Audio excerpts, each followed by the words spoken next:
This could lead nicely into Breaking Bridget. Breaking Bridget. Russell Brand. A lot of you aren't going to like this. And guess what? I don't care, because so much about this story has broken me, and I'm not exactly sure where to begin, but I'll begin speaking for the women and all the women in my DMs and all the women that have reached out to me, which is basically the realization upon everybody rushing to Russell Brand's defense before they even heard the allegations, many people in right-wing media, before they even heard what the allegations were, have basically purple-pilled an entire generation of women who thought maybe the right gave a shit about women, but they actually don't. Yeah, I mean... Yeah. So that's what I'm here to say, is that I'm back to where I started in this entire journey, which started with my realization during Monica Lewinsky and all of that no one cares about women, to come full circle to no one gives a shit about women. Neither party. Stop pretending you do. You don't. You can just say nothing. You don't have to full-throatedly defend this person before you hear the allegations. I'm not saying that the timing isn't suspect. I'm not saying that all of the stuff that's followed is an absolute bullshit, which is also stuff that's broken me, like the government in the UK asking TikTok if he's being monetized and Rumble if he's being monetized, and good for Rumble for standing up and saying, get effed. YouTube just demonetizing him. I don't blame people for thinking everything's a conspiracy. I don't. I see how much the pandemic broke everyone's brains and how we talked about the climate scam. We've covered on this show so much stuff about conspiracy, and I get why people would think. And then you have all of these companies banning him and depersoning him and demonetizing him. So I completely understand that. I'm not negating anyone's right to feel that way, but that doesn't mean you need to defend him either. You can just be like, let's wait this one out. The conspiracy theorists around this have broken my brain, because you aren't only right either. Like, many things can be true at once. It can be very suspect about the timing. He was probably protected by many people in the media. It was in the article that he was protected by a whole system. But now the basic argument is like, oh, when he was their guy, he was protected. And you don't realize what you're saying is, now that he's our guy, we're protecting him. Like, you have no moral consistency whatsoever. And I get that MeToo had excesses. I have been one of the women who has been pushing back against it. I've written article after article after article about how the MeToo excesses would come back and haunt us, and here we are. But that doesn't mean that rapes don't happen. Grapes, or whatever you have to say for the freaking creepy censors. That doesn't mean that assault doesn't happen. These things still happen. Women still don't report. I was a woman who had something very bad happen to me. I was 17. I didn't say anything. And the man was older, much more powerful than me. And it would have been me against him. And after seeing what I saw with so many other women, I was like, oh, probably what isn't worth it for me to put myself through that. And many women make that decision.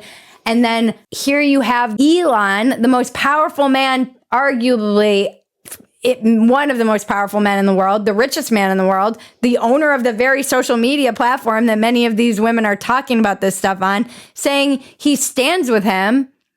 And then you wonder why women don't come forward. This is why you have immediate circling of the wagons around this person. You could have just been like, oh, this is bad, but we don't need to rush to his defense. As I've said, I have spoken out against the excesses of Me Too. However, it's getting to the point where it's a little bit like, oh, Me Too's skirt was too short. There's a little bit of a victim blaming vibe. So now somehow we're right back to where we started, only now all the men can blame Me Too instead of, the rapists. Like, people still get assaulted. Just because Me Too pushed back and your favorite comedian got Me Too'd or whatever doesn't mean that this stuff still doesn't happen, that women still don't come forward, and that it's not a prevalent problem that we still need to deal with and push back against. These allegations could be true, and you could all end up looking like idiots if the guy ends up going to court and being convicted. It's very frustrating. It's very hard, and it was very upsetting to me this week to see a lot of people that I respect just kind of get on board and defend their dude. And there's so many people who are doing it. It's self-interest. Like I can't even get into it. I can't even get into it. I know too much about everything. I know too much. Again, I love how, like, with the Me Too thing, everybody blames the women. This is what's so insane to me. You're blaming the women instead of the political class for exploiting all these women, or the media for exploiting all these stories for clicks. I'm looking at you, babe.net, defunct. It's not just the women's fault in this instance. There are other systems. And again, that's why I am skeptic. Your skepticism has to go in both ways. You can't just be like, I'm skeptical of these allegations. Well, okay, but you also give no benefit of the doubt to the women that maybe they're being truthful. It's like, I was joking the other day with my friend. I'm like, what is a woman? A woman who believes what I believe, who agrees with everything that I say, and anyone who isn't is a lying whore. Well, here we are. This is what you get, ladies. Like, okay. We're seeing the excesses of the left have put us back for sure. I wrote a piece about it with the homophobia making a resurgence and what happened to Pride. We see it with anti-racism and racism. It's turning everything into a race war, and we see it with women. That doesn't mean there's not racism, there's not homophobia, and there's not sexual assault. These things still exist. And now it's like somehow misogyny has taken over both parties, and the mask is kind of coming off where people are like, well, this is what those gays get. Like, you're not making your argument very compelling. You're still pushing women away. I had so many women in my DMs this past week where they're like, I guess I'm going to have to get my blue hair dye, but they've got all the dudes over there too.